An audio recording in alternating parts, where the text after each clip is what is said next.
Estamos en el día martes 13 de octubre del año 2020. Gracias por informarse con Noticiero Hechos. Y es que vamos a las noticias de las últimas horas. Tenemos hechos nacionales e internacionales. Lo que usted necesita saber se lo vamos a informar en unos minutos. Pero antes vamos a saludar a Célida Magaña, quien ya se encuentra lista para acompañarnos esta tarde. Célida, adelante.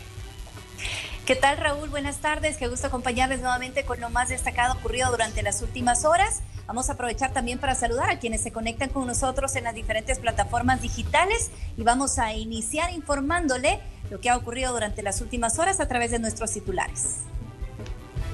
Sudagrip, con una familia de antigripales completa para aliviar los síntomas de la gripe, presenta los titulares de Noticiero Hechos. El Salvador enfrenta un rebrote de COVID-19.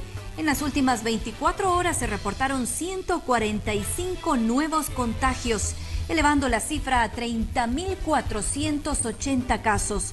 El presidente Nayib Bukele pide no bajar la guardia con las medidas sanitarias.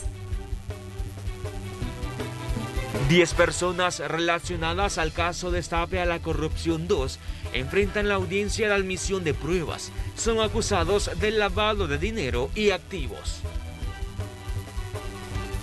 Por tercera ocasión, la Fuerza Armada le negó al juez de San Francisco Gotera el acceso a los archivos militares relacionados a la masacre del Mozote. Ya le contamos qué pasó. Sigue la racha de accidentes de tránsito. Al menos 5 vehículos se vieron involucrados en un percance vial sobre el Boulevard Monseñor Romero. En el mundo, cerca de 38 millones de personas se han contagiado de coronavirus y más de 1 millón han muerto a causa de la enfermedad. Estados Unidos sigue siendo el país más afectado. Sin embargo, el virus se extiende aceleradamente por India, Brasil y Rusia. Vamos a saludar en este momento a los equipos de Noticiero Hechos. Ya se encuentran listos para informarnos de lo que está ocurriendo a esta hora de la tarde. Tenemos a la periodista Ileana Leiva desde el Centro Judicial. Hoy se instaló una audiencia de aportación de pruebas en contra de 10 procesados en el caso Destape a la Corrupción 2. Esto relacionado al expresidente de la República, Elías Antonio Saca. También está con nosotros la periodista Carla Goches, que se ha desplazado hasta Catedral Metropolitana y desde ahí nos va a compartir más adelante información sobre las actividades que se van a desarrollar en el marco del 2º aniversario de canonización de San Óscar Arnulfo Romero. Iniciamos con los hechos de las últimas horas haciendo un enlace con la periodista Marcela Rivera, y es que hoy el gobierno anunció que hay un rebrote de casos de COVID-19. Marcela ha conversado con expertos en ese tema y nos presenta a continuación qué dicen, qué recomiendan. Adelante, Marcela. Muy buenas tardes. Ya casi 2 meses de la reapertura económica, los casos de coronavirus han ido al alza, y es que los días en los que se registra la mayor cantidad de casos son precisamente el 11 de octubre con 139, mientras que el 12 de este mes fueron 145 nuevos contagios. Y las estadísticas reflejan un alza desde el 4 de octubre con 89 casos positivos. Pero escuchemos más detalles acerca de esta tendencia. Nos encontramos ante un aumento progresivo de casos a nivel nacional, y esto es preocupante porque lógicamente se explica por la gran apertura que ha habido últimamente en cuanto a la movilidad de las personas. Pero más preocupante es el hecho de que ya no guardan algunas de ellas las medidas de protección. Ha habido relajación de las medidas de bioseguridad y sobre todo cuando hablamos de eventos donde puede haber un conglomerado de personas grandes. De acuerdo con los expertos en salud, la clave para evitar más contagios de COVID-19 radica en mantener las medidas de bioseguridad. Si continuamos relajando las medidas de seguridad y se continúa incrementando los casos, puede llegar hasta tener la misma situación que tuvimos durante los meses más duros que tuvimos de la primera ola del COVID-19, ya por los meses de junio y julio, donde el sistema de salud estaba colapsado. Tenemos que volver nuevamente a la educación en salud de la población, hacer un énfasis en el método de prevención de esta enfermedad. Tenemos que utilizar el triángulo de seguridad en cuanto a lo que es la mascarilla, el distanciamiento y el aseo de manos con agua y jabón. Bueno, y a través de un comunicado de prensa, el presidente de la República, Nayib Bukele, también se refirió al comportamiento de COVID-19 y agrega que el incremento es evidente y que el rebrote aún puede controlarse, pero que depende de todos nosotros y de nuestra responsabilidad. Y ahora vamos a hablar acerca de las estadísticas compartidas por el Ministerio de Salud, y es que refleja que 30.480 casos son confirmados, de los cuales 3.724 se encuentran activos. Además, se reporta el fallecimiento de casi 900 personas, mientras que más de 25.800 han superado el COVID-19. Recuerde siempre mantener las medidas de bioseguridad para evitar contagios de coronavirus. Esa es la información que les tengo. Gracias, Marcela, por tu reporte, y seguimos hablando de este mismo tema porque el ministro de Gobernación, Mario Durán, informó de las acciones que se tomarán debido al rebrote de casos de COVID-19 que está experimentando el país. Según el funcionario, la población debe mantener las medidas de bioseguridad y tampoco bajar la guardia. Estamos trabajando bastante fuerte para generar condiciones también y volver a una campaña en la que las personas puedan entender que hay que siempre lavarse las manos, usar alcohol, usar mascarilla, el distanciamiento social, que es fundamental, y de esa manera también reducir este número. Nosotros veníamos en un número de caídas y nosotros estamos teniendo excelentes números. Ahorita ha habido un rebrote, por suerte. Hoy contamos con un sistema de salud mucho mejor que el que teníamos cuando recibimos la administración. Nosotros recordemos fácilmente, con un solo ejemplo, que teníamos 35 unidades de cuidados intensivos y hoy tenemos 2.000 a nivel nacional, ¿verdad? O sea, estás hablando de que ha sido un salto de calidad y en cantidad sorprendente. Pero ¿qué dicen los datos oficiales? Los vamos a revisar en este momento, la última actualización que tiene el sitio oficial. Y es que, por ejemplo, en las últimas 24 horas hay 145 casos nuevos de COVID-19, que es un leve incremento a comparación de los casos que se venían reportando de todos los días. Y por ejemplo, hay 212 personas que se han recuperado. Lamentablemente, solo ayer fallecieron 5 y pruebas se realizaron 2.414. Ya lo mencionaba Marcela en su reporte. Hasta la fecha ya tenemos 30.480 casos confirmados de COVID-19. Por ejemplo, ya se recuperaron también 25.857 casos que se tienen ya hasta este día, y lamentablemente han fallecido de manera global 899 personas, casi 900, y casos activos tenemos 3.724 hasta esta hora de la tarde. Así, parte de la información que tenemos de acuerdo a este rebrote que han informado las autoridades de gobierno, y también cómo se van a estar tomando medidas para prevenir más casos de COVID-19 en el país. También estamos a la expectativa de una conferencia de prensa que va a brindar en unos minutos el ministro de Salud. Ha convocado a conferencia de prensa que estaría iniciando aproximadamente en unos minutos. Estaremos llevando en vivo estas declaraciones que van a dar las autoridades de gobierno.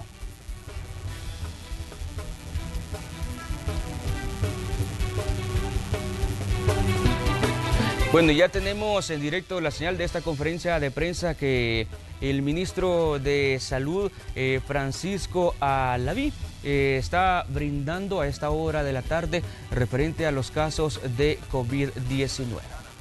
Ante esta enfermedad, y es por eso que de manera adelantada estamos tomando decisiones basados en la evidencia que estamos teniendo a través del análisis epidemiológico. Tenemos una evaluación centinela en nuestros 31 hospitales, tenemos una evaluación centinela en las 5 regiones de salud, y eso unido a las muestras de tamizaje que constantemente se vienen realizando en el territorio, observando un incremento en la cantidad de casos confirmados por día. El presidente ayer lo mencionaba, este incremento de casos se ha identificado que es por conglomerados, con lo cual definitivamente debemos activar todos los protocolos y nuevamente verificar el cumplimiento, y hoy es cuando debemos redoblar los esfuerzos para garantizar ese cumplimiento de los protocolos de bioseguridad. Sabemos que la susceptibilidad en diferentes zonas ha disminuido, y esa susceptibilidad pues también existe en las zonas periféricas de nuestro país. Es por eso que también la población salvadoreña no debe bajar la guardia. No debemos creer que esta enfermedad es una cosa del pasado, o que esta enfermedad no va a generar complicaciones en nuestro territorio. Hoy más que nunca debemos redoblar los esfuerzos, debemos sumarnos como país. Hemos visto precisamente cómo en estos últimos días también se ha incrementado la actividad del deporte en ciertas canchas y en ciertos estadios municipales, con los cuales no se verifica el cumplimiento de los protocolos de bioseguridad. Hemos visto también recientemente en las zonas incluso de las áreas metropolitanas, el Parque Bicentenario, cómo se ha estado generando esa acumulación, esa aglomeración de salvadoreños, y de alguna manera esto no viene a beneficiar a la población salvadoreña. También debo informar que todo este tipo de actividades que se están realizando en la franja costera pues llevan a un incremento en la cantidad de aglomeraciones de personas, y esto puede llegar a generar una situación complicada para nuestro territorio, a generar más cantidad de casos confirmados por día, y es por eso que debemos como salvadoreños unirnos, cumplir el protocolo de bioseguridad, no relajar las medidas para no encontrarnos en una situación compleja como viene sucediendo a nivel de países como Costa Rica, a nivel de países como Panamá, a nivel de países como Francia, a nivel de países como España, que reportan incluso hasta más de 240 fallecidos por día. Es importante que hoy nos unamos, es importante que todo el equipo de trabajo articulado que ha venido realizando su función, pues tenga ese apoyo por parte de la población salvadoreña y también por parte de los diferentes sectores en pro de la salud de la población salvadoreña. No queremos volver a una situación compleja como la que se vivió en los meses anteriores. Hemos visto cómo ya a la fecha tenemos 30.480 casos confirmados de coronavirus y 899 letalidades. No queremos que estas cifras se sigan incrementando, pero para poder evitar esto necesitamos hacer todo el cumplimiento de las medidas y los protocolos de bioseguridad de manera oportuna. Si aplicamos las medidas, si verificamos que en el transporte colectivo se aplican todas las medidas, si verificamos que en los diferentes centros recreativos se apliquen las medidas, no va a ser necesario tomar otras medidas. Pero debemos comprender que también a nivel internacional hay muestra y hay evidencia de las posibles complicaciones y de las complicaciones que genera esta enfermedad al relajar las medidas y el cumplimiento de los protocolos de bioseguridad. Por eso llamamos a la población salvadoreña a que continuemos cumpliendo las medidas de bioseguridad, a que continuemos cumpliendo todos los protocolos y que se verifique el cumplimiento de ellos. De esta manera podemos disminuir esa transmisión de persona a persona, que siempre ha sido una recomendación importante por parte de la Organización Mundial de la Salud. El Ministerio de Salud, el equipo de salud que tiene todo el respaldo para la población salvadoreña a través de las más de 2.000 camas en los diferentes áreas hospitalarias de nuestro sistema de salud, a través de la activación del call center en el cual se da esa llamada de seguimiento y esa atención médica en relación a la pandemia, a través de todas las estrategias que acercan los medicamentos para pacientes sintomáticos, están a disposición y son un respaldo para la población, pero no debemos llegar al incremento de casos, no debemos llegar a utilizar ese respaldo, debemos poder acortar esa transmisión de persona a persona justo con las medidas y el cumplimiento de los protocolos de bioseguridad. Recordemos que esta enfermedad puede generar desde un cuadro asintomático, desde un cuadro con síntomas leves, generar complicaciones o incluso letalidades. Y si todos nos unimos, si todos como salvadoreños le damos esa importancia que tiene la enfermedad, pues vamos a poder evitar que una persona cercana, que un familiar o que alguien que está dentro de nuestro círculo de amistades pueda verse afectado con una complicación a causa del coronavirus. Hoy más que nunca le pido a la población salvadoreña, le pido a los diferentes sectores, a los medios de comunicación, a la empresa privada, que debemos tener un solo objetivo, y ese objetivo es el que el presidente de la República nos ha encomendado: salvaguardar la vida de la población salvadoreña.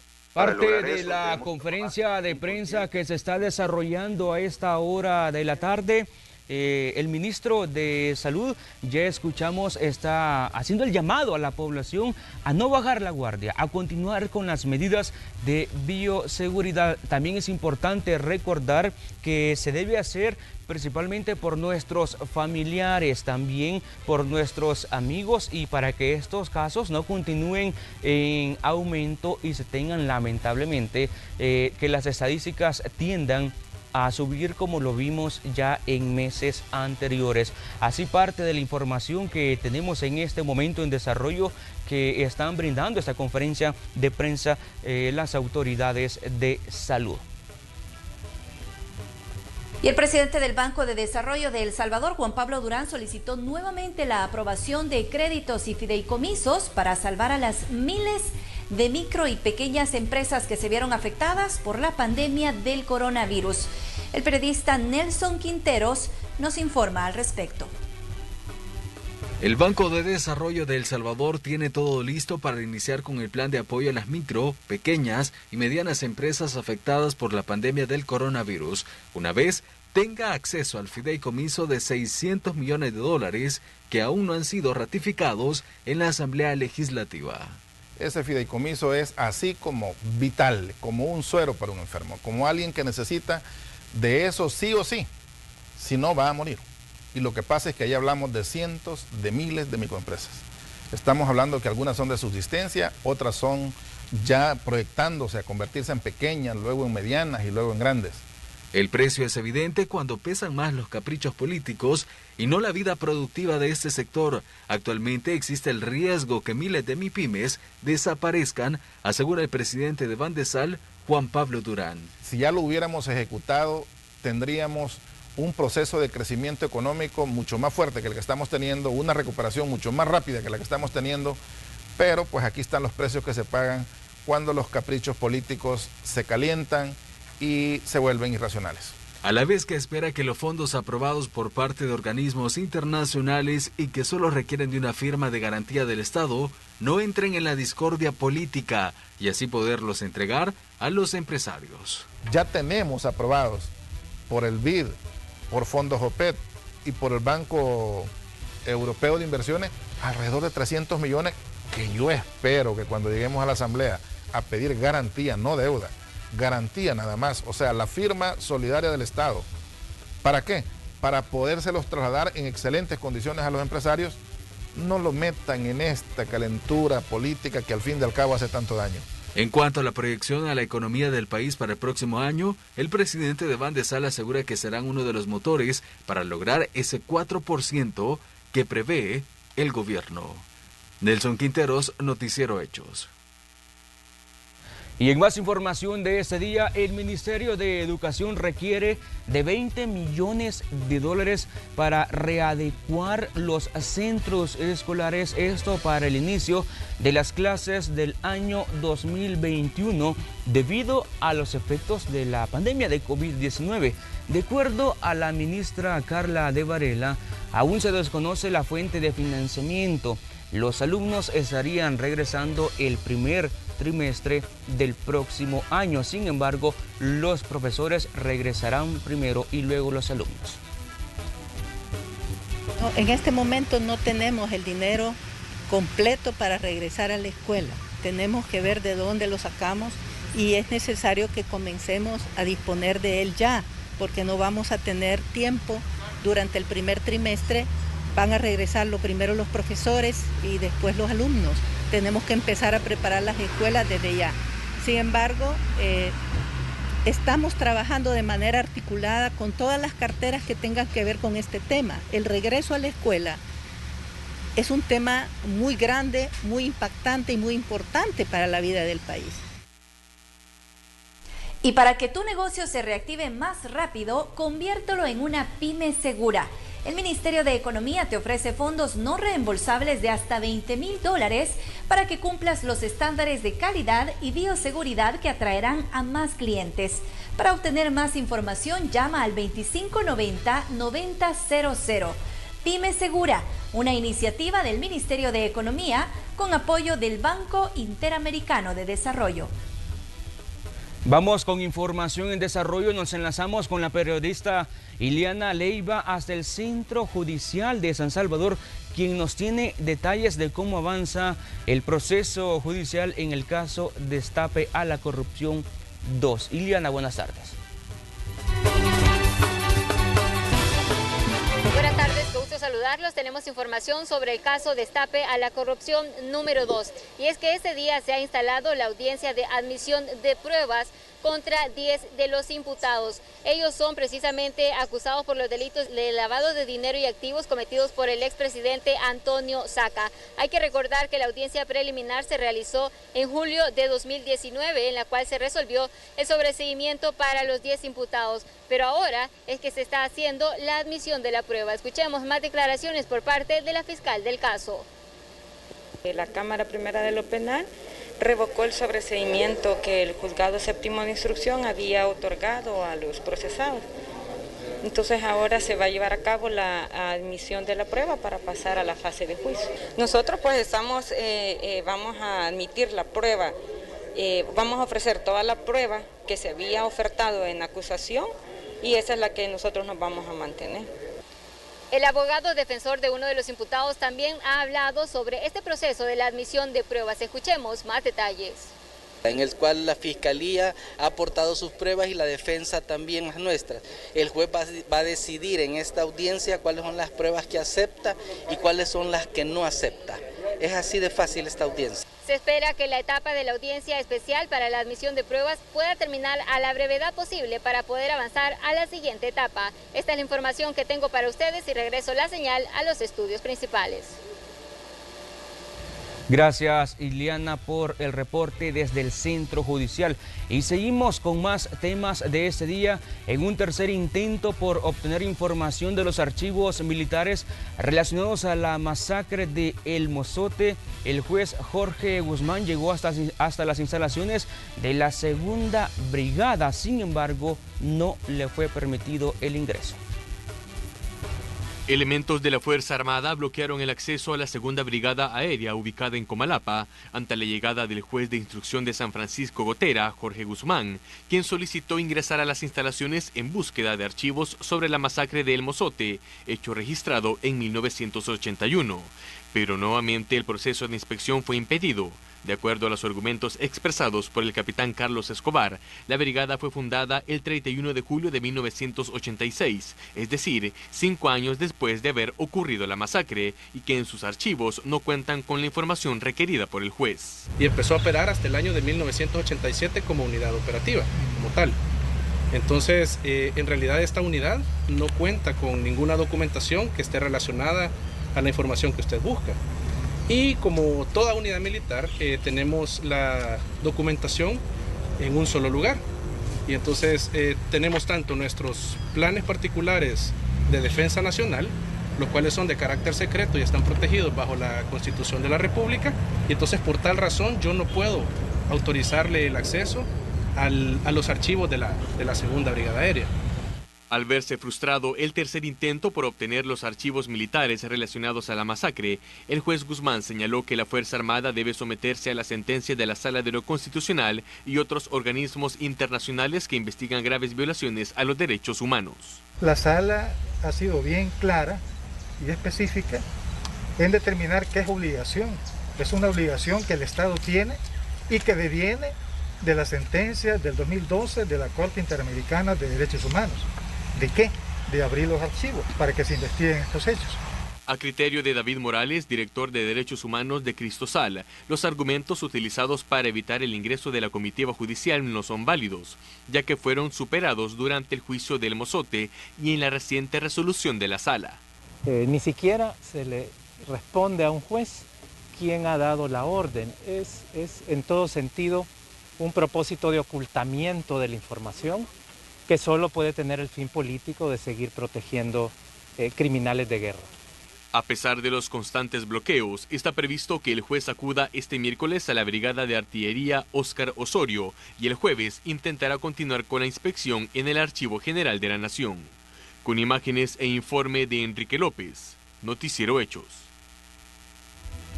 Y sobre la investigación de los archivos de la masacre del Mozote, ha reaccionado la jefa de fracción del FMLN, Nidia Díaz, quien asegura que es un avance positivo en el proceso de la verdad y dice que durante el gobierno de su partido también se realizaron importantes acciones para darle una respuesta a las familias de las víctimas.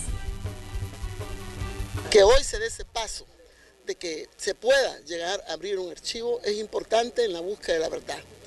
Yo lo veo, pero sobre todo deseo que se concretice, porque el otro día fueron al Estado Mayor y no permitieron que la sentencia del juez, ni de la Corte Interamericana de Justicia, ni el querellante propiamente se cumpliera. Negaron y dicen que no van a encontrar nada y no les permito. En el gobierno de Sánchez Serén, como le digo, terminamos el mandato de él ya con un decreto ejecutivo para crear una comisión que investigara los archivos. Siempre ha habido un obstáculo realmente de la institución Fuerza Armada para conocer la verdad, tanto en las épocas de la firma de la paz como posteriores, y ahora ya es el Ejecutivo mismo, con el presidente, el que se niegan a dar el acceso a la información. Si tu dolor de cabeza resuena como un gong, toma Dolofin Rápida Acción para tu dolor de cabeza. Dolofin Rápida Acción, un producto de la familia Dolofin, de Laboratorios López. Presenta. Y para saber qué podemos esperar en cuanto a las condiciones del tiempo para lo que resta de esta tarde, nos enlazamos con el meteorólogo Napoleón Galdames hasta el Observatorio Ambiental del Ministerio de Medio Ambiente y Recursos Naturales. Adelante con el informe. Buenas tardes. Estamos observando una onda tropical, se viene acercando al país, pero ya esta se va a desplazar hasta el día de mañana. Pero ya a partir de este día vemos alguna afectación. Esperamos que durante esta mañana el cielo esté despejado con muy poca nubosidad. Y a final de la tarde, primeras horas de la noche, vamos a ver alguna nubosidad. También las primeras lluvias y tormentas. Estas lluvias afectarán principalmente a la zona central, la zona oriental del país. Las tormentas más fuertes las esperamos en la zona oriental y luego hacia la zona central y occidental de menor intensidad. Estas tormentas siempre acompañadas de fuertes ráfagas de vientos y también con fuerte actividad eléctrica, hace que la población tome las precauciones del caso. Esperamos también un ambiente muy caluroso durante el mediodía, primeras horas de la tarde. Zona central, zona occidental, máximo de 32 grados, hacia el oriente máximo de 37 grados Celsius y la zona costera máximo de 35 grados Celsius. Refrescando un poco hasta final de la madrugada con mínimas que rondarán los 21 grados Celsius. Eso es todo en cuanto al tiempo para este día.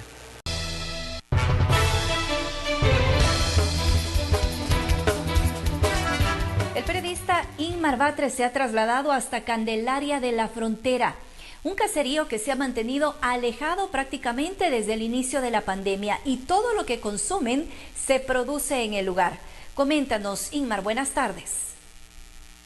Buenas tardes, gracias por estar en sintonía con nosotros. Estamos en el caserío La Colmena del cantón El Jute, esto en Candelaria de la Frontera, que estamos haciendo acá, pues visitando a las familias que precisamente viven de la agricultura y de otro tipo de actividades que, por cierto, lo interesante es que ellos han vivido en una normalidad, más allá de los contagios de COVID-19 que se vive por lo menos en el área urbana. Acá no, estas personas pues no han salido mucho desde que inició la pandemia. ¿Por qué?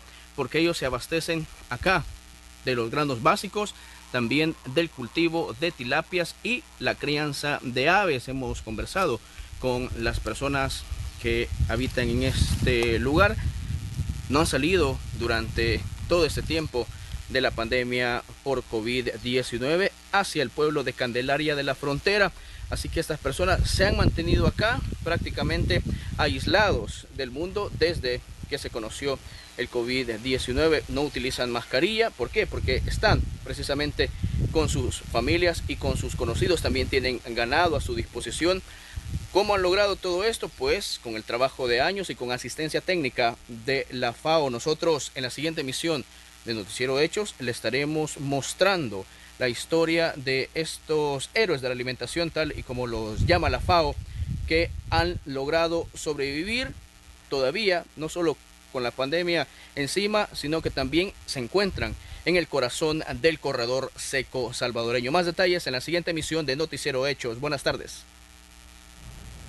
Buenas tardes, Ingmar. Vamos con más información porque continúan las reacciones luego que el ministro de Hacienda, Alejandro Zelaya, no asistiera a la reunión que fue convocado a la Asamblea Legislativa para abordar el tema del pago del FODES que se otorga a las 262 municipalidades del país, sobre todo porque ya están por cumplirse 5 meses de atraso.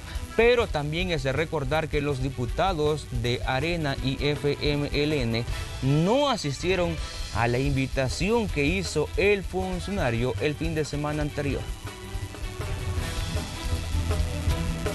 Extraña, porque mira, ellos están en una, y cuando digo yo me refiero a todo el Ejecutivo, principalmente la cabeza del Ejecutivo, están en una actitud de confrontación con el resto de poderes del Estado para hacer prevalecer que el Ejecutivo es el que está por encima de todos y es el que manda y ordena en este país, cuando la misma Constitución establece que eso no es así.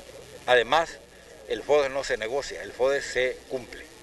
Y la ley es bien clara cuando dice pues de que de todo lo que se recaude en el mes en razón de impuestos, el Ministerio de Hacienda deberá de apartar el 10%. Y no le dice cantidades, sino que le dice el 10% de lo que se recaude al mes. Entonces, eso nosotros como alcaldes y alcaldesas seguimos exigiéndole al gobierno de la República a que cumpla con lo que está estatuido en la ley. Para esa tos que no te deja tranquilo ni para dormir, te recomendamos Tosil en sus 5 presentaciones para toda la familia. Tosil original, Tosil sabor miel, Tosil infantil, Tosil caramelo y el nuevo Tosil Fórmula 44. ¿Y tu tos? Tosil me la quitó. Tosil de Laboratorios Suizos. Vamos a cambiar completamente de información y es que lamentablemente, a pesar de las recomendaciones de las autoridades, continúan los accidentes de tránsito. A continuación vamos a ver uno que se registró hoy, 5 vehículos involucrados, esto en el Boulevard Monseñor Romero. Un accidente de tránsito se registró en el Boulevard Monseñor Romero en el sentido que de Santa Tecla va a San Salvador. 5 vehículos salieron involucrados y una de las víctimas tuvo que ser trasladada a un centro asistencial por sus familiares, ya que sufrió un shock nervioso. Esto según la PNC.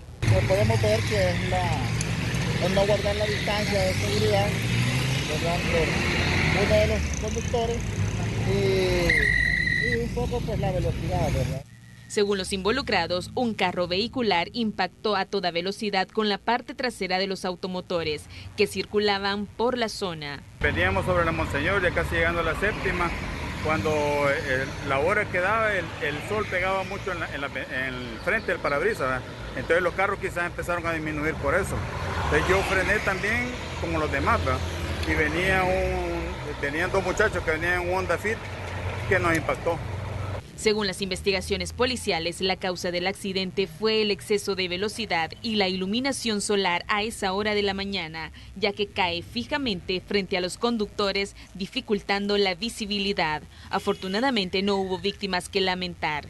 Imágenes de Gerardo Borja, Noticiero Hechos, Melissa Galicia. Nos enlazamos ahora con Gerardo Borja, que nos tiene información de cómo se encuentra el tránsito vehicular en la zona del Boulevard del Ejército. Adelante, Gerardo, buenas tardes. Gracias, muy buenas tardes. Información del tráfico. Me encuentro a esta hora en el Boulevard del Ejército. Estoy específicamente entre los límites de San Salvador y Soyapango, sobre el paso en el puente Eureka, así se le conoce a este lugar. Los vehículos en pantalla, quienes se dirigen hacia Soyapango buscando el oriente del país, llegar a Ilopango, San Martín, podemos observar de que no se genera ninguna complicación en ninguno de los carriles, así que muy buenas noticias para poder circular a esta hora. Hay que tomar en cuenta que también la carga vehicular es bastante variable, hay momentos que se torna un poco complicado y hay momentos donde disminuye. Vamos a mostrar, este es el carril que lleva hacia el sector del Boulevard Venezuela, o quienes buscarán llegar a las inmediaciones del Reloj de Flores a través de la avenida Peralta para posteriormente llegar a la Alameda Juan Pablo II. Podemos observar bastante despejado. Giramos un poco más para que tengan una vista diferente de los carriles que vienen de Soyapango, del oriente hacia San Salvador. Así que no hay ninguna complicación, no hay nada que pueda impedir la fluidez de la carga de vehículos en ambos sentidos. Así que esta es parte de mi reporte, compañeros en el estudio, amigos televidentes, con estas imágenes desde el Boulevard del Ejército, entre los límites de San Salvador y Soyapango. Yo regreso a la señal hasta el set principal. Y la Asociación Salvadoreña de Industriales ASI inauguró el 7º Congreso Regional de Energía, denominado Energía para una Industria Resiliente, que se llevará a cabo del 13 al 15 de octubre. Con este congreso se pretende optimizar recursos energéticos y potenciarlos. Consideramos que la matriz energética debe de ir creciendo mucho en términos de la incorporación de energías renovables. Eso es importante como para que la energía venga reduciendo en su costo.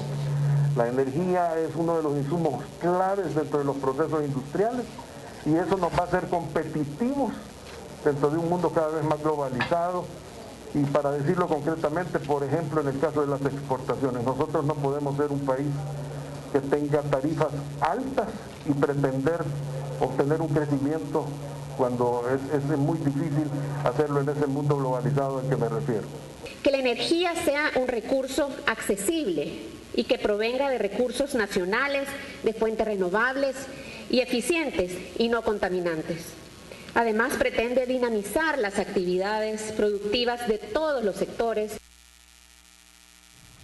Y para que tu negocio se reactive más rápido, conviértelo en una pyme segura. El Ministerio de Economía te ofrece fondos no reembolsables de hasta $20,000 para que cumplas los estándares de calidad y bioseguridad que atraerán a más clientes. Para obtener información, llama al 2590-9000.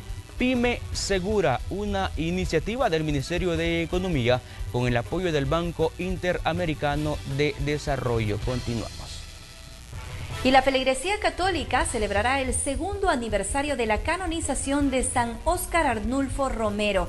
La periodista Carla Goches nos tiene detalles de las actividades que se estarán desarrollando. Coméntanos, Carla, buenas tardes. Buenas tardes. Efectivamente, la Iglesia Católica se ha preparado para conmemorar una fecha que ha marcado la historia en El Salvador. Mañana se cumplen 2 años desde la canonización de San Óscar Arnulfo Romero, el primer santo de El Salvador, y es por eso que la Feligresía Católica recordará ese día de la canonización realizada por el Papa Francisco en el Vaticano.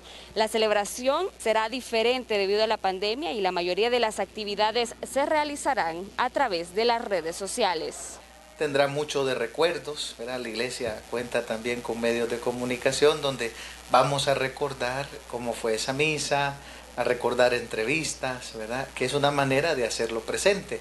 Y de parte del señor arzobispo, pues se nos invita a que cada sacerdote en su parroquia con los fieles tenga la fiesta, ya que por la situación en la que estamos, una medida de prudencia es no convocar, ¿verdad? Una presencia masiva, sino pues con prudencia que cada quien lo haga en su parroquia, y habrán personas que lo van a ver desde su casa en las redes sociales, Facebook y YouTube, porque todavía están esperando pues otra circunstancia para salir. Y algunos feligreses ya se están haciendo presentes a la cripta para recordar esta fecha tan importante.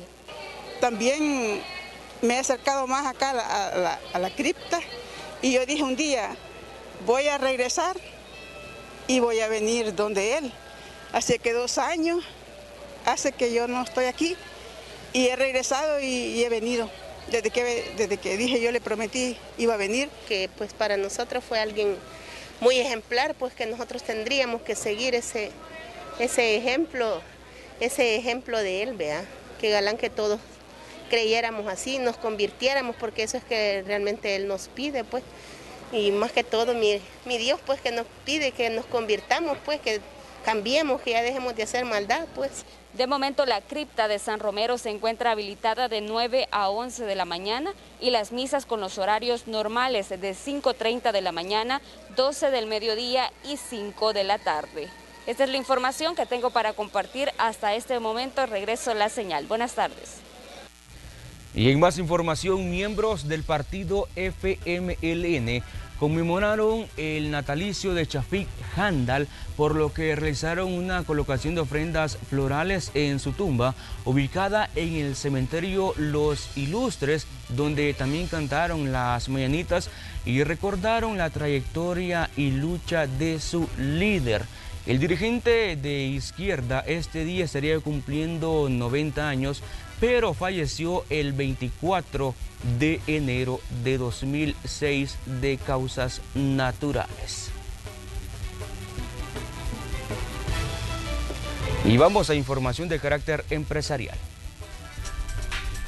Sistema Fede Crédito y la Liga Mayor de Fútbol LMF, con el apoyo de la Federación Salvadoreña de Fútbol, FESFUT, inauguraron la Copa Sistema Fede Crédito, categoría Sub-20 Reserva. Este torneo dio inicio con el encuentro entre Alianza FC y Santa Tecla FC y tiene como objetivo primordial fortalecer el desempeño de las fuerzas básicas de las selecciones.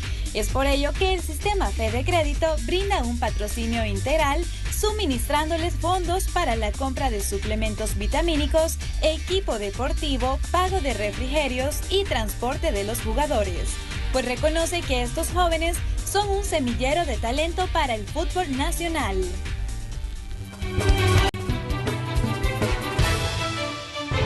Buenas tardes, así es momento de actualizar la información de carácter internacional. Mientras muchos países están enfrentando un segundo brote de COVID-19 y se aferran a la idea de una vacuna que pueda prevenir la enfermedad, la estadounidense Johnson & Johnson dijo que detuvo temporalmente su prueba clínica de la vacuna debido a que uno de sus participantes se enfermó. La pausa significa que el sistema de inscripción en línea fue cerrado para el ensayo clínico de 60,000 pacientes mientras se convoca el Comité Independiente de Seguridad. El pasado 6 de octubre, recordemos que la Administración de Alimentos y Medicamentos FDA de los Estados Unidos advirtió que requerirá un seguimiento de 2 meses a los voluntarios que se den una segunda dosis de vacuna contra el coronavirus antes de otorgar la aprobación de emergencia.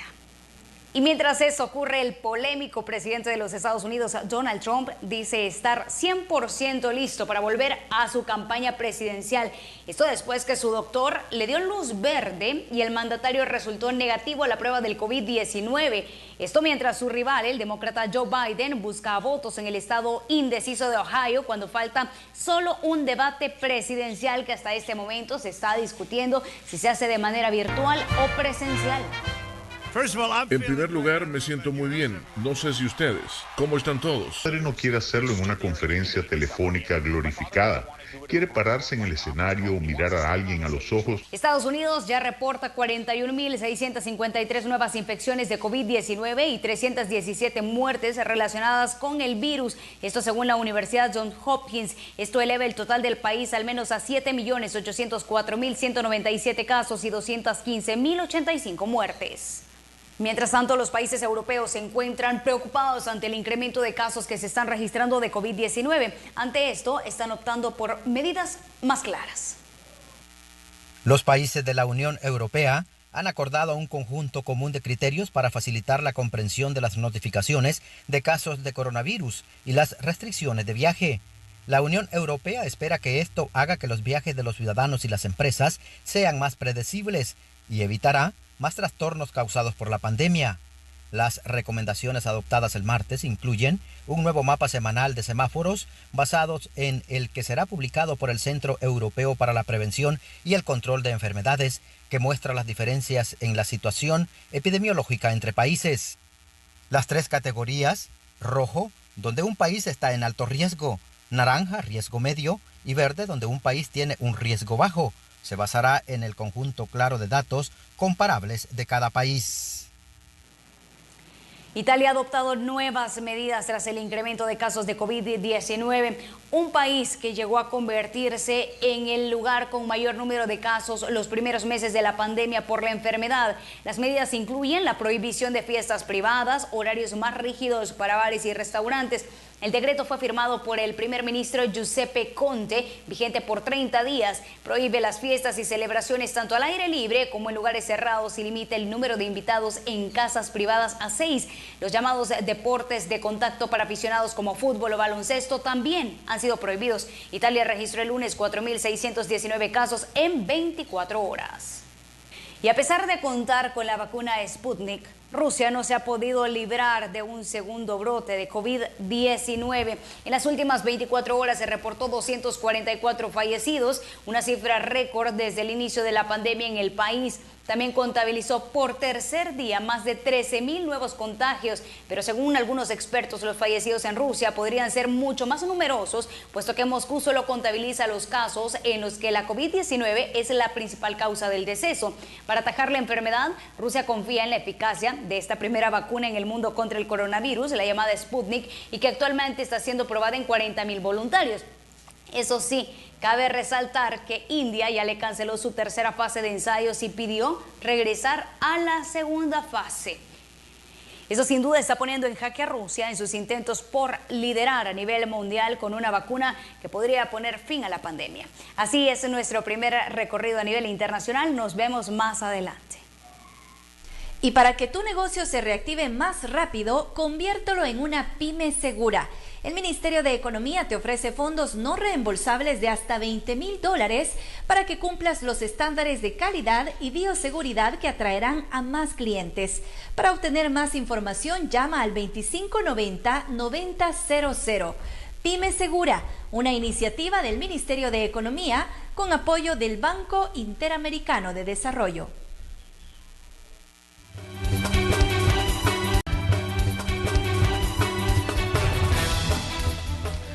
Vamos a la sección Olores y Sabores. Este día el periodista Julio Guevara nos informa sobre el trabajo que están desarrollando jóvenes emprendedores, pero interesados en comida afrodisíaca. Veamos.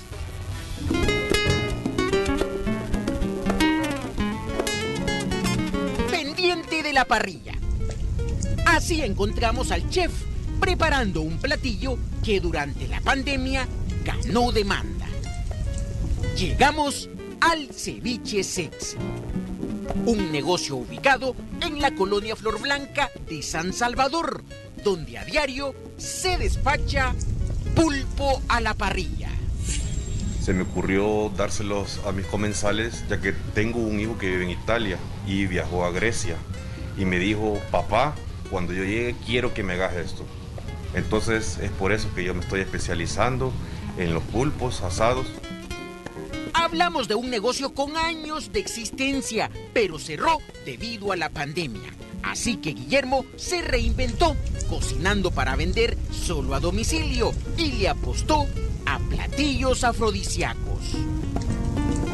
Lo escuchó bien, estamos ante una delicia que según el chef a buen salvadoreño se le conoce como un platillo levanta muertos. Es decir, bueno, usted sabe perfectamente a qué me refiero. Pues mire, yo tengo amigos, amigas también, que me dicen, mira, tenemos problemas de pareja. Bueno, recurren a mí y aquí les solventamos el problema con un pulpito, un cevichito. Mire qué cosas, pero aún hay más. En el menú también reina el ceviche sexy. Precisamente es una de las especialidades y su nombre peculiar radica en las propiedades potenciadoras. Es mixto, lleva conchas, pescado, camarones, caracoles y un caldito que se traduce en vitamina pura. Pero, ¿por qué la salsita, Guillermo? ¿Qué hace fuerte? ¿Por qué esta salsita le da potencia a uno?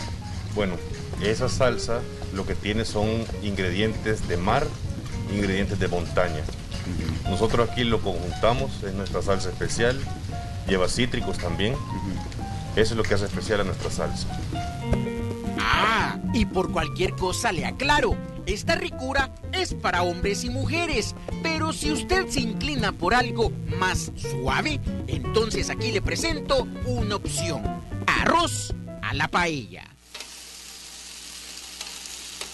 El encargado de la preparación es Eduardo, quien comparte cocina con Guillermo en este emprendimiento que está dando buenos resultados. La especialidad de nuestra preparación es de que nosotros hacemos un fondo de mariscos. Preparamos el arroz, que también es un arroz especial que nosotros ocupamos. Trabajamos un arroz base o un arroz madre y mezclamos los jugos de los mariscos con nuestro arroz. Todo lo preparamos aparte, las carnes por un lado, los mariscos por otro, y luego incorporamos lo que es el producto cárnico al arroz.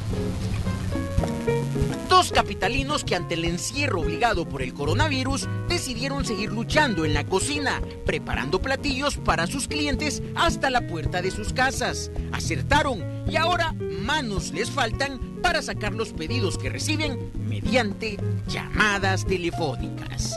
Con imágenes de Eric Alfaro, Julio Guevara, Noticiero Hechos. 10 segundos refrescantes con Del Valle Fresh. Tan refrescantes que pueden acompañar hasta 3 videollamadas. Comprobado. Del Valle Fresh. Nueva imagen, el mismo refrescante sabor con vitaminas B3, B6 y B12. Pruébalos. Y para conocer todo lo que ha ocurrido en el ámbito deportivo, nos enlazamos con Zuli Rodríguez, que nos comparte la información. Adelante, Zuli, buenas tardes.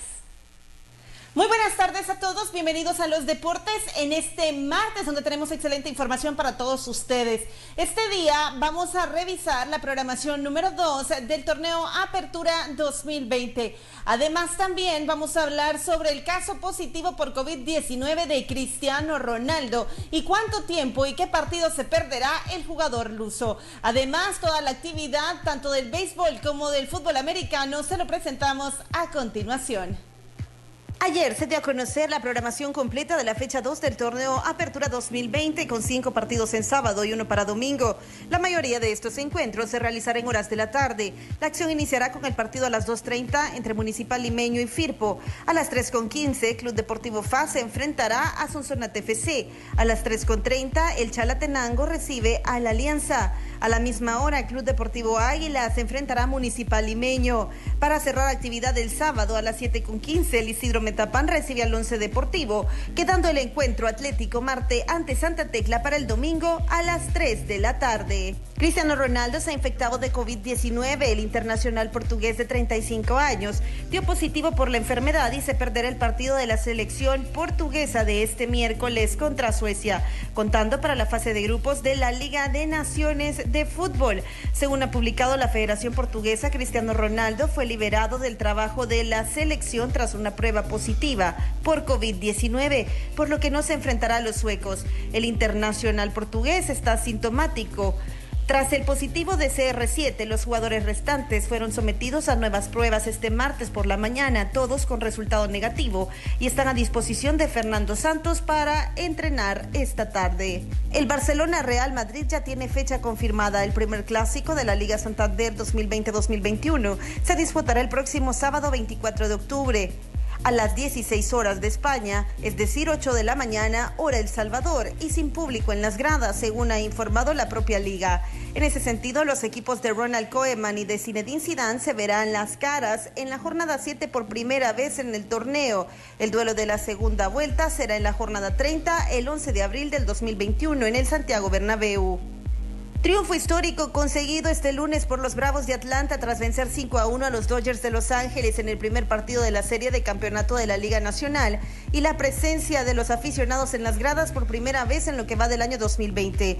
El trabajo sólido del abridor zurdo Max Fried, que lanzó 6 entradas completas con 4 imparables y una carrera limpia cedidos, junto al apoyo que recibió de otros 3 relevistas encabezados por Will Smith, silenciaron a la ofensiva explosiva de los Dodgers. El segundo partido de la serie se jugará este día. Los Ángeles Chargers volvieron a sufrir una remontada contra un equipo de la División Sur de la Conferencia Nacional, esta vez al caer en tiempo extra 30-27 ante los New Orleans Saints. en un duelo de lunes por la noche de la semana 5. Pese a la derrota, el mariscal de campo novato Justin Herbert lució como estrella en lo que fue su primera aparición en horario estelar. El egresado de Oregon lanzó 4 pases de touchdown repartidos entre Keenan Allen, Hunter Henry y Mike Williams. Por su parte, la ofensiva de los Saints sufrió en la primera mitad. Sin embargo, al regreso del descanso, empezaron a carburar a Drew Brees, que encontró a Jared Cook en conexión de 41 yardas hasta las diagonales. Además, anotó también por la vía terrestre, al igual que Tyson Hill. Esto ha sido todo en los deportes. Deseo que pasen una excelente tarde. Nos vemos mañana.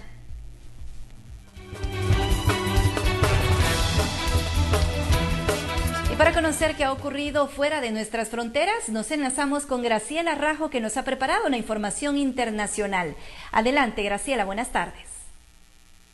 Gracias por continuar con nosotros. Suben nuevamente de tono las protestas en Costa Rica. Lo que inició con una protesta pacífica frente a Casa Presidencial en la capital del país terminó en disturbios. Los inconformes empezaron a lanzar piedras y objetos mientras la policía respondió con gases lacrimógenos. El saldo: 11 oficiales heridos y 2 de ellos de gravedad y 28 personas arrestadas. Ya son más de 12 días de manifestaciones y bloqueos de carreteras que comenzaron como protesta a una propuesta que iba a presentar el gobierno al Fondo Monetario Internacional para un préstamo de $1.750 millones para paliar los efectos económicos causados por la pandemia del COVID-19 en las finanzas públicas del país centroamericano. Nos vamos a quedar en Centroamérica porque continúan los ataques a la prensa en Costa Rica. Recientemente fue atacada la periodista Verónica Chávez, copropietaria del medio 100% Noticias, quien actualmente se encuentra en la unidad de cuidados intensivos luego de ser agredida por presuntos civiles afines al gobierno. El ataque se produce tras pedir el cese a la represión. Mi esposa recibió una pedrada descomunal en la sien. Le abrió una herida de varios centímetros y muy profunda. Le produjo una fisura craneal y una hemorragia interna. Arrepiéntanse, le dijo a los policías comisionados, le dice, hay un Dios que todo lo mira. En eso le dieron la pedrada en la cabeza y cayó desmayada, pues me costó levantarle y tuvimos pues que, ya el resto ustedes lo conocen. Y ahora nos vamos hacia los Estados Unidos porque la nominada a la Corte Suprema de Justicia, Amy Coney Barrett, continúa su paso firme. Nos enlazamos de inmediato con Sofía Pisani de La Voz de América, que nos tiene el reporte. El Senado de Estados Unidos inició el lunes el proceso para la nominación de la jueza Amy Coney Barrett a la Corte Suprema del país, con el que los republicanos esperan confirmarla antes de las elecciones presidenciales del próximo mes, de cara a la oposición general de los demócratas. En su intervención, la jueza Barrett dijo que está lista para defender ante los senadores en su audiencia de confirmación que los tribunales no deberían intentar formular políticas y deberían dejar eso a los presidentes y a los legisladores. Su confirmación para reemplazar a la difunta jueza liberal Ruth Bader Ginsburg crearía una mayoría conservadora de 6-3 en la Corte, que podría llevar a fallos que revoquen los derechos al aborto, amplíen los derechos sobre religión y armas y ratifiquen las restricciones al voto respaldada por los republicanos. Cambios también significativos en el sistema de salud, entre otros temas. En otro tema, el presidente Donald Trump retomó su campaña y aprovechó su presencia en el escenario del aeropuerto de Sanford, en el centro de Florida, para hablar de los peligros a los que se enfrentaría Estados Unidos si su contrincante, el demócrata Joe Biden, es elegido presidente del país. En esa línea advirtió de los riesgos socialistas, ya que insistió, su rival está apoyado por la izquierda más radical de Cuba, Nicaragua y Venezuela. Por otro lado, el jefe médico de la Casa Blanca, el doctor Sean Conley, informó el lunes que el presidente Donald Trump ha dado negativo por coronavirus a varios días y de manera continua usando la tarjeta de antígeno Abbott Minax Now. Gracias, Sofía, por la información. Así nuestro recorrido por el mundo, y que tengan todos una linda tarde. Y las denuncias que usted nos hace llegar hasta nuestra sala de redacción se las presentamos en la sección Hechos en tu comunidad. Fovial está trabajando más de 50 metros de cordón cuneta sobre la calle 15 de septiembre en el barrio Modelo de San Salvador. Hace 5 meses se reparó la misma calle como respuesta a la denuncia ciudadana que hacían sus habitantes. Sin embargo, las lluvias de la temporada de invierno han dañado la calle y al deterioro se le suma el agua residual que sale de las viviendas. Los habitantes de la Quinta Avenida B de la colonia Buenos Aires en San Jacinto denuncian el deterioro de la calle a causa de las reparaciones de fuga de agua potable y la falta de mantenimiento de estas. El tramo frente a la iglesia Testigos de Jehová es una muestra de lo complicado que es circular por esta vía alterna que conduce a Soyapango. Los residentes solicitan a la alcaldía ser incluidos en el plan de bacheo 2020. Hace más de 15 días, trabajadores de ANDA llegaron a la calle principal de la colonia Guadalupe en Soyapango a reparar una fuga de agua potable. Sin embargo, han dejado un agujero en el carril que lleva a la colonia Suyapa, a 50 metros de la casa municipal de esta localidad. Los residentes piden a ANDA que terminen el trabajo, ya que el agujero puede ocasionar accidentes a los transeúntes. Denuncie los problemas de la comunidad marcando al 2560-1240 o en Facebook nos encuentra como Noticiero Hechos Más. Imágenes de Gerardo Borja, informó Melissa Galicia. Retomamos la información internacional. Hay hechos en desarrollo. Vamos hasta Costa Rica con el periodista Kenneth Rojas, donde se han reportado al menos hoy 10 bloqueos y es que continúan las protestas en las calles. Adelante. Hola, como siempre, un gusto saludarlos desde San José, capital de Costa Rica, para informarles de que este martes ha trascendido con mucha más tranquilidad acá en nuestro país en comparación con lo que fue el inicio de semana aquí, principalmente en la capital, tras los disturbios que se vivieron fuera de Casa Presidencial durante la tarde. Una jornada que dejó 28 personas detenidas, así como 11 policías heridos. El grupo que se manifestó frente a Casa Presidencial es denominado Movimiento Rescate Nacional y es precisamente esta agrupación la que viene prácticamente desde hace 2 semanas realizando protestas y manifestaciones en distintos puntos del país. Sin embargo, ya la situación se tornó mucho más violenta acá en la capital de nuestro país.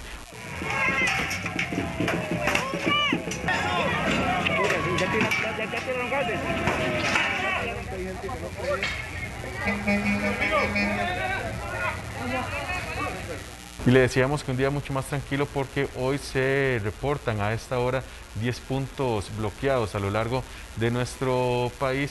Sin embargo, no se reportan situaciones en las que se haya requerido la intervención policial. Además, a esta hora también el punto más complicado sigue siendo Paso Canoas, frontera sur con Panamá, donde se impide el paso de mercancías, así como de todos los transportistas que ya llevan, como lo decíamos, varios días a la espera de poder cruzar ya sea hacia Costa Rica o hacia Panamá. Sin embargo, y a pesar de esta situación de hoy, han surgido algunas informaciones en redes sociales en que el grupo Rescate Movimiento Nacional estaría mañana volviendo a carretera con el fin de realizar mucho más bloqueos de los reportados este martes, e incluso se habla, y esta información está por confirmarse, de que se realizarían manifestaciones durante 5 días continuos sin la posibilidad de que haya el traslado de vehículos por este sector, lo que quiere decir que serían bloqueos totales, al menos es la información que se ha trascendido hasta este momento, y que evidentemente estaremos muy pendientes de cómo será esta jornada eventualmente de protestas para este miércoles y también cómo será el desplazamiento de la policía de nuestro país para tratar de atender estas situaciones, y a la espera también de lo que serán la posibilidad o no de algún acercamiento, algún diálogo del gobierno de nuestro país con este grupo denominado Movimiento Rescate Nacional. Es la información que tenemos por el momento desde San José, capital de Costa Rica. Este es un informe de Kenneth Rojas para la red de noticias Salvavisión. Gracias por la información desde Costa Rica. Vamos a la siguiente información. Para que tu negocio se reactive más rápido, conviértelo en una pyme segura. El Ministerio de Economía te ofrece fondos no reembolsables de hasta $20,000 para que cumplas los estándares de calidad y bioseguridad que atraerán a más clientes. Para obtener más información, llama al 25 90 90 00. Pyme Segura, una iniciativa del Ministerio de Economía con el apoyo del Banco Interamericano de Desarrollo. Con esta información vamos a una pausa.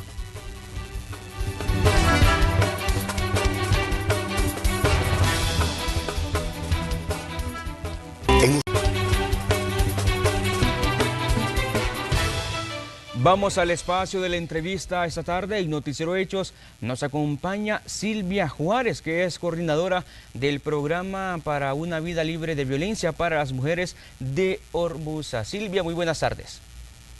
Muy buenas tardes, qué alegría poder compartir con ustedes de nuevo. Bueno, Silvia, ya tenemos un poco más de un mes y medio de la reactivación de la economía. Se han retomado las actividades sociales y también laborales. Pero desde el punto de vista del trabajo que ustedes desarrollan, ¿cómo ha estado esta nueva normalidad, como se le ha llamado, en torno hacia las mujeres? Por ejemplo, los hechos de violencia, ¿cómo han estado luego de la reactivación de las actividades sociales? Bueno, de acuerdo a nuestra medición del Centro de Atención Legal, mantenemos la misma cantidad de avisos o comunicaciones respecto a violencia contra las mujeres. De marzo al 24 de agosto, que fue toda la etapa, digamos, de cuarentena o confinamiento, se reportaban alrededor de 2 a 3 denuncias diarias, mientras que en los últimos 45 días, desde el 24 de agosto al 7 de octubre, que digamos hablamos ya de una reapertura, se mantienen dos denuncias en promedio, es decir, no ha habido mayor modificación. Esto para nosotros tiene como explicación dos cosas. Uno es que hay una situación de precarización de la vida de las mujeres en términos de mujeres que ya no van a retornar a sus empleos porque se han perdido, porque también sus fuentes de ingreso han desaparecido, y eso hace generar una dependencia económica también contra sus parejas, muchas veces agresoras, lo cual lleva también a tolerar o a silenciar la violencia. También es cierto que los servicios de atención, si bien es cierto, se vieron paralizados o ralentizados durante la cuarentena. Posterior a la reapertura todavía no hay una total reactivación de los mismos. A veces las instituciones todavía están con bajas de personal, con limitaciones en horarios, lo cual limita también el acceso a las denuncias. Nuestra invitación, por lo tanto, nunca es a bajar la guardia. Sabemos que las mujeres siguen enfrentando hechos de violencia y que también muchas veces pensamos que lo que ocurrió en pandemia debe quedarse en pandemia, y nuestra invitación es a contrario sentido. Pensar que que la pandemia pase no significa que la violencia deba de pasar. Por lo tanto, advertimos solo en el Ministerio de Salud de enero a junio más de 7.400 hechos de violencia sexual y de violencia intrafamiliar, que incluyen sobre todo los grupos mayormente afectados. Son mujeres jóvenes entre los 12 a los 17 años que durante el confinamiento han vivido la violencia. Sin embargo, de la reapertura en agosto a la fecha no vemos una disminución sustantiva de las mismas. El panorama, Silvia, que se tiene en la actualidad, por ejemplo, de las instituciones públicas o estatales, también han retomado esas actividades de recibir estas denuncias de la población, por ejemplo. Ya mencionaba algo usted referente a este tema. Así es, las instituciones, bueno, nunca debieron cerrar los servicios porque sabemos que son servicios esenciales. Sin embargo, sabemos que posterior a la pandemia han tomado ciertas medidas para poder mantener los servicios aperturados, pero algunos de ellos se encuentran todavía con limitaciones horarias o con limitaciones también de personal, por lo cual eso hace ralentizar los servicios, o muchas veces también, por ejemplo, si antes podía recibirse a 10 usuarios en una unidad de atención especializada, dadas las condiciones de riesgo todavía sanitario latentes, es necesario que se reduzcan a menos. Por lo tanto, se han establecido limitaciones de cupos por citas, lo cual claramente limita el acceso a la justicia y la denuncia, porque eso puede desmotivar. Un factor, por ejemplo, determinante durante el confinamiento era el servicio de transporte. Hoy por hoy sabemos que el transporte, aunque está funcionando, también tiene limitaciones, lo cual lleva a que también las mujeres consecuentemente vean disminuida la posibilidad de acceder a los servicios de atención. El caso, por ejemplo, de los feminicidios, ¿qué dicen los datos? Bueno, llevamos registrados, según monitoreo de medios y datos proporcionados por el Ministerio de Justicia, 80 muertes violentas de mujeres de enero al 30 de septiembre. Agosto fue uno de los meses en los que más repuntó, es decir, aunque claramente vemos una tendencia a la disminución, son hechos que no han parado y los datos de saña y crueldad con los que se siguen cometiendo siguen estando a la base de un análisis que requiere que las mujeres sean protegidas y que dichos hechos sean prevenidos precisamente a través de datos o de toma de denuncias como la violencia intrafamiliar, que es un hecho previo al feminicidio. Si logramos atender eso, logramos evitar un feminicidio. Silvia, también, ¿cómo denunciar? Entiendo que ustedes también tienen una aplicación a disposición de la población y aparte de esa aplicación, ¿cómo se pueden hacer las denuncias? Bueno, como Romusa les invitamos a descargar la app FEM, que pueden descargarla en Google Play, es completamente gratuita, no ocupa mucho espacio en sus móviles y tiene toda una red de datos para servicios en los que pueden acercarse, o sea, les dice desde el punto en el que están ubicadas cuál es el servicio más cercano que está aperturado. También les permite obtener información y también les permite evaluar los sistemas de atención de las mismas instituciones cuando ustedes se ven, por ejemplo, mal atendidas o que han requerido situaciones que ustedes ven anormales en la atención o que los servicios están, por ejemplo, cerrados. También esta aplicación les permite hacer esta evaluación de manera anónima y confiable a las instituciones. También el Centro de Atención Legal, por supuesto, mantiene su atención remota a través de WhatsApp y a través de la línea telefónica 7755-1004, al cual pueden solicitar ayuda, también asistencia jurídica, orientaciones, consejería, acompañamientos y también pueden incluso realizar alguna cita para atención psicoemocional. Bueno, queremos agradecerle por su tiempo, por haber estado con nosotros esta tarde en la entrevista de Noticiero Hechos. Muchas gracias. Bueno, así finalizamos la entrevista de este día y también la emisión de Noticiero Hechos. Vamos con Célida Magaña. Gracias, Raúl. Así concluimos esta entrega de Noticiero Hechos. Le dejamos la invitación para que permanezca en sintonía de Canal 12 y que se siga informando con nosotros a través de nuestras redes sociales. Por nuestra parte es todo. Será hasta mañana. Que tengan feliz tarde. Buenas tardes.